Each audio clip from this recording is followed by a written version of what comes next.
playing? It seemed like it was awesome. The studio was nice. They had sweet little doggies in the studio. So, yeah, they did. They're great Frenchies. Good. Hi. Hey. So, what was it like working on Toonami? Something that is constantly growing and evolving with each passing week and all that, and something that, bizarrely, you've been able to get a check from because it was originally canceled and then brought back. Yeah.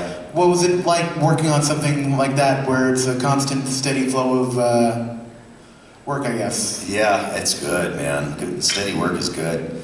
You guys don't get Toonami up here, right? No. No, that makes me very sad. Well, we're back on the air every Saturday night in the States, and it's kind of come back to its full glory. We've got the full animation. We've got Sarah. We even have a giant worm that lives with us on our ship now. It's pretty amazing. But we do a lot of new anime that wouldn't otherwise get a lot of publicity, and bringing it back to a whole new audience was kind of a goal for us for a long time. When we went off the air, it was mainly due to the network not having enough funds to keep us alive. And sadly, it is a corporate thing. So when it went off the air, I think it was in 2008, it became like a Naruto-a-thon. That was the only show they could afford. And it was really sad. We weren't sure if it would ever come back. And then we just did a little April Fool's stunt. And they asked me if I would do it with them. And I said, of course I would. I kept in touch with everybody at the network. And we did it for a one-night thing. And they got back a lot of the original programming. And the viewership that night went from about usual 200,000 people at that hour to 1.4 million. And so the network went, oh, people really want to see this? And so a bunch of people got online, and one of the creators of the show called me and said, are you on Twitter? And I said, well, I have an account, but I've never used it before. And he goes, get on Twitter. People are freaking out. There's a huge audience that still wants to see this, and they want to talk to you. So I went, okay. And I learned how to use Twitter that night, and I stayed up all night with the fans, and we were just talking. I said, you guys really want this back on the air? And they said, yeah. And I said, well, I don't know, I'm a voice guy, I have no idea how to get it back on the air, but I would assume if you bug the network enough, maybe they will. And so one of the fans came up with this whole idea of Twitter storms. We started doing Twitter storms every Saturday night, and millions of us got online and started flooding the network.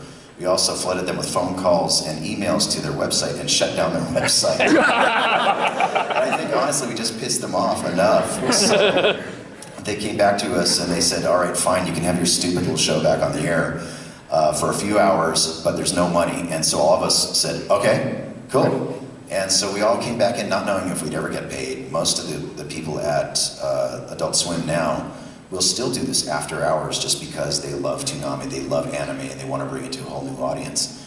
And fortunately, we have sponsors now. We've got a lot more programming now. We all get paid. But we did it for the love of it. We brought it back on the air for the love of it. And you guys actually brought it back on the air. So thank you for those of you who participated in those Twitter storms. And yeah, so we're back to the game reviews. We do the inspirational speeches. All of it is back. And hopefully we'll go on for a very long time to come. So only Toonami on Adult Swim. Kids still love it. My favorite character of yours is Ogren from Dragon Age. Oh, thanks. Misery, vomit, and malt liquor. Reminds me of home. Sorry, you had a question. No, you can continue. I'm fine with that. With games like Dragon Age and obviously your current to Mass Effect, the scripts for these are huge. Like they're huge, 50-plus hour long games, tons of dialogue, especially with Dragon Age, where there's all the incidental banter within the party members, especially Ogren with everyone. Yeah. Is the size of the scripts ever daunting, especially when it's something like a Dragon Age that's 50-plus hours, where you have to keep, not just the writing has to keep the character engaged, but your performance and your lovability and your charisma. Does that ever, like, especially, like, I know you were saying with Spike, it was intimidating for their lead role. Do you still get intimidated even now, like 20 years or so later, doing something that big or with that much dialogue? No, I don't get intimidated by it. I do worry once in a while if I see one of those giant scripts and they try to cram too much in. I'm concerned that we're not going to be able to maintain the quality of every line. I want every line to be just as good as the line before it. Dragon Age, they had a little bit of a slower pace on it. It wasn't quite as bad. They spread it out over a lot of sessions. The one that was really tough in the beginning was Mass Effect, and doing the grunt lines, because they handed me a script that was about that thick. It was thousands and thousands of lines, and at first they were saying, well, we'd like to get between 400 and 1,000 lines done per session. I was thinking, how are we going to make that sound good? That's what I care about. I really want it to be good. And the director, Ginny McSwain, is a genius, and she would just, if she felt anything was suffering, she would shut it down. She would just stop the session, let's save this for another time. You guys have to rebook them. And they'd say, well, we don't have the money, not necessarily in that particular game, but she would be bold enough where she would say, you know, you can have this fast or you can have it good. You can't have both. And we were still very, very fast, and that is the challenge on a lot of video games, is that you have to crank out a lot of lines and maintain that quality. But if you've got a good director, a good script, and a good actor in the booth, it's not hard to do at a reasonable pace, as long as they have a fair budget.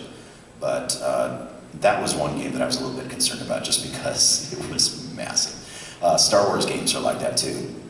When I was working on some of the earlier Star Wars games, they would have me play 24, 26 different characters, and they'd just hand me a big stack of stuff. And they'd just say, well, let's just do as many as we can, as many as we have time for. We know what your out time is, so go.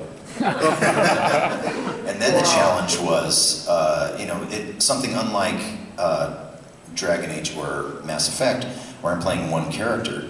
On Star Wars games, if I'm playing all those different characters, many times the description of the character is at the top of the page, and it'll just say 26 to 35 years old, 5'11 to 6'2", and you know, 185 pounds. And you have to make 26 characters sound completely different from one another with only that information.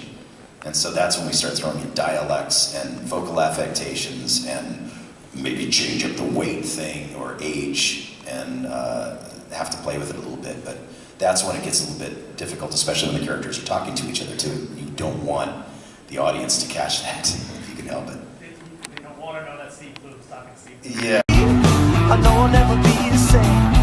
Shook my world so hard again. Wish I washed away my sins.